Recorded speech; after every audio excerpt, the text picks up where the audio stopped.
bezgalīgi iesaist visticamāk nevarēs turpināties. Neskatoties uz to, ka avio kompānija manā izpratnē ir ļoti svarīga Latvijas valstī kopumā, bet skaidrs, ka šis biznesa plāns tiks vērtēts ļoti rūpīgi, arī par potenciāli arī privātā investoru piesaistēm.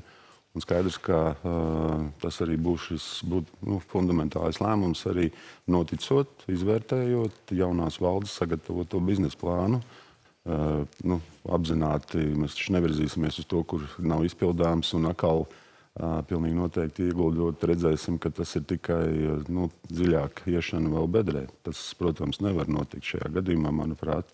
Bet vēlreiz uzsverot arī, ka uz līdzvērtīgiem pamatiem un skaidrs komerciāliem pamatiem, ja valstī tas kopumā un mums sabiedrībai ir izdevīgi, tas būtu arī jādara. Bet skaidrs, ka šis ir tas, tāds nopietns lēmums, kas būs tiešām šai valdībai jāpieņem.